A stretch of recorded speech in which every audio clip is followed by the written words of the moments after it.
Sir, my name is Sam Snipe. I'm looking for a job as a reporter photographer, and I thought possibly you might have something to offer. Well, I am looking for a man, but Scoop magazine hires only the best. He's got to be good enough to get the story I want on a female who has the reputation of being the most dangerous criminal in the world. Her business is robbery and cold-blooded murder. I want a story and exclusive pictures on her hangout and how she operates. Would you like to try at this assignment? Yes, sir, I sure would. But who is this dame? They call her Ann the Awful. Her gang is worse than the famous Ma Barker gang. She's a thief and a killer. She stops at nothing. Scoop must expose this vicious criminal. It may be a tough assignment, but if you can get the story we want, you're hired. It's up to you. Well, if that boy brings back a story on Ann the Awful, it'll surprise me. If he does, he's got a job for life.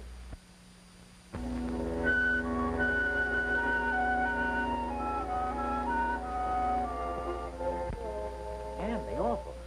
Gosh, how can I find her? Well, this is my big chance. I gotta find her. Is she a pistol-packing gun mole, a bubble dancer, or a beautiful spy? Oh, just my luck. Don't even know where to look.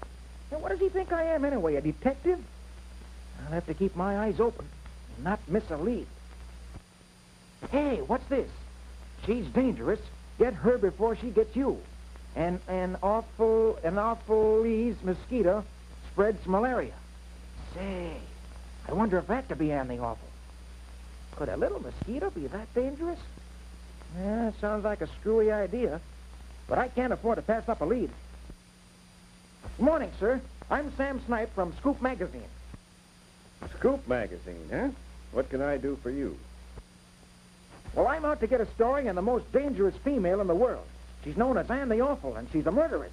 That's all I know about her, but I saw the poster of the Anopheles mosquito in your window, and I had an idea she might be the one I'm looking for. If you're looking for a dangerous female, you're on the right track. She's a robber and a killer. She murders millions of people each year. It's time people got wise to the Anopheles mosquito, and the health department will be glad to help you expose her. Golly, she must be quite a gal. Sounds like she's the one I'm after. Tell me more about her. You see, she carries malaria from the sick person to the well person. Then the well person gets sick and can't do a full day's work.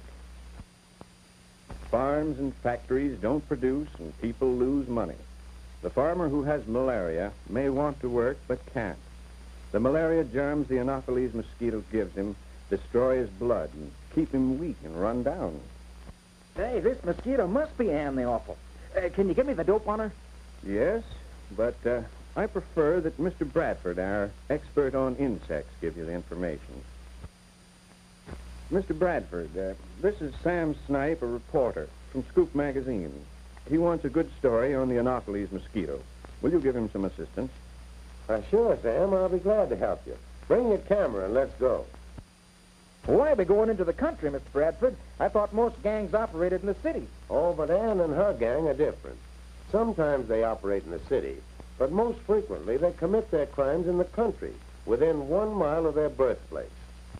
But let's start at the beginning. There are several different clans of Anopheles mosquitoes. In the United States, we are primarily interested in the Anopheles quadrimaculatus, called quad for short. They are so named because of the 4 dark spots on their wings. They are also known as the mosquitoes that stand on their heads. In this way, they differ from the common pest mosquitoes. Well, where do they come from? And how did they get their start? Like chickens, they start out as eggs. Bad eggs. Gee, what a rotten start. Can you show me some of those eggs?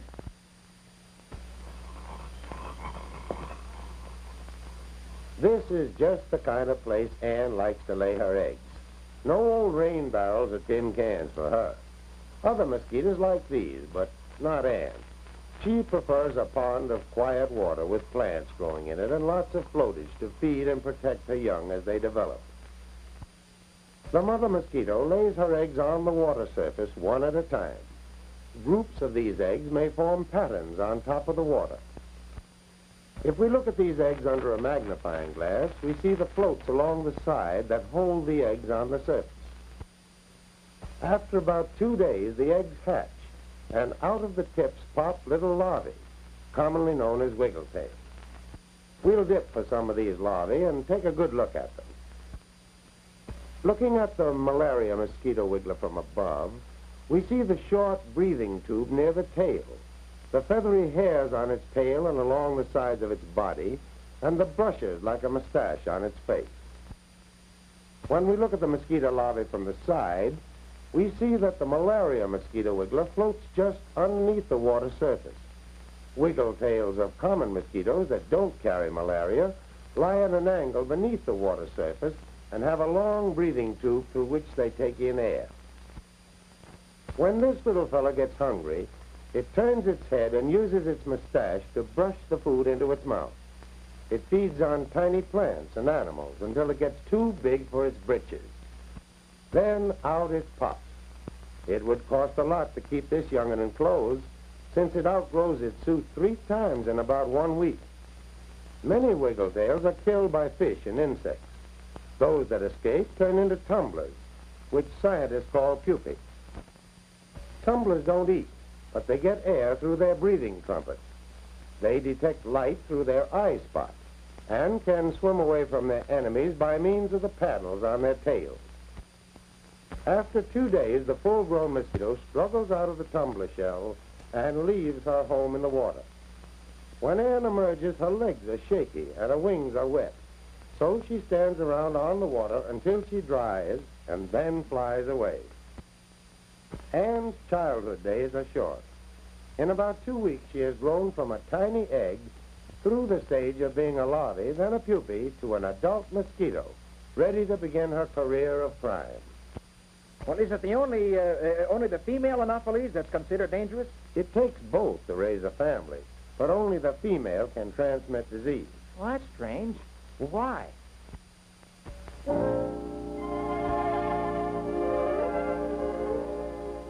The male doesn't bite. He prefers to suck the nectar from plants.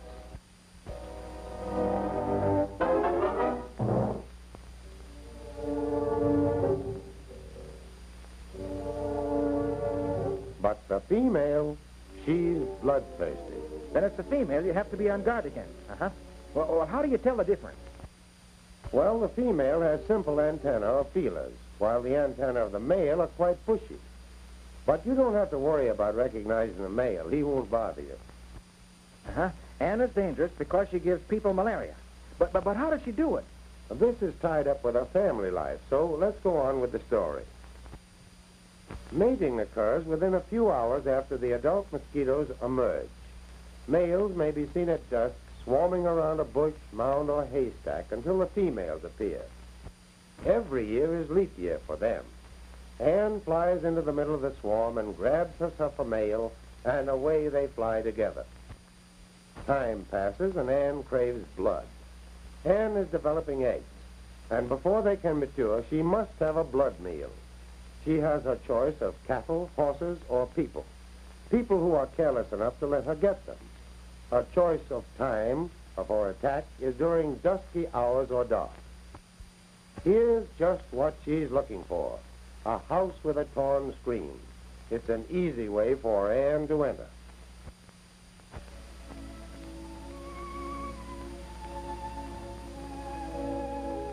A young girl is lying in bed sick with malaria. She's a bit pale, but she has blood, and Anne's too hungry to be choosy. She lights on the girl's arm at an angle and stands on her head as she places her beak, ready to strike. Now her needle-shaped beak pierces the skin until she finds blood. She pumps saliva into the blood to keep it from clotting while she drinks. She draws up blood until her tummy is full. Along with the blood, she swallows a lot of malaria germs. But malaria germs don't bother Anne. She's off to her hideout. A cave, stable, or some cool, dark corner of the house will do, for Anne is full and wants a place to rest and digest her blood meal. Here she is, full-grown and stuffed with blood.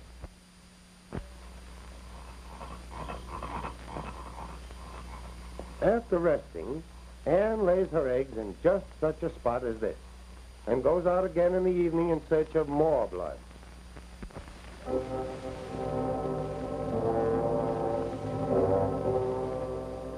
This is when she does her dirty work. Remember where she got her blood before from the little girl who had malaria?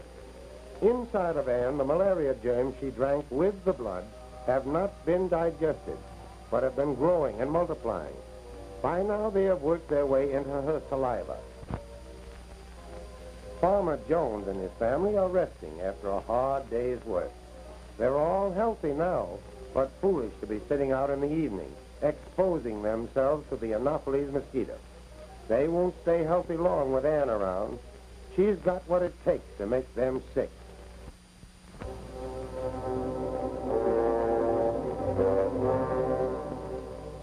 Anne bites. And when she does, she pumps the malaria germs along with her saliva right into careless Farmer Jones. In a few weeks, he will be sick with chills and fever and won't be able to make that crop he's counting on.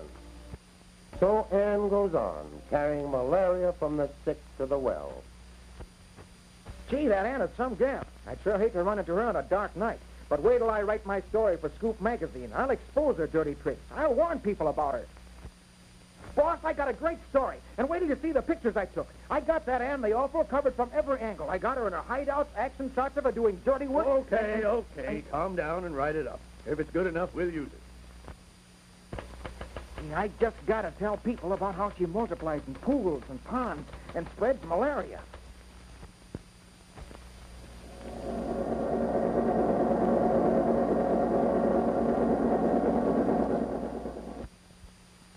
Boy, this is a great story. When people read Scoop magazine and find out how the Anopheles mosquito carries malaria, steals energy and time, and murders millions of people, they'll take action against this vicious criminal. They'll stop this winged menace from spreading her shadow of poverty, sickness, and death over the world.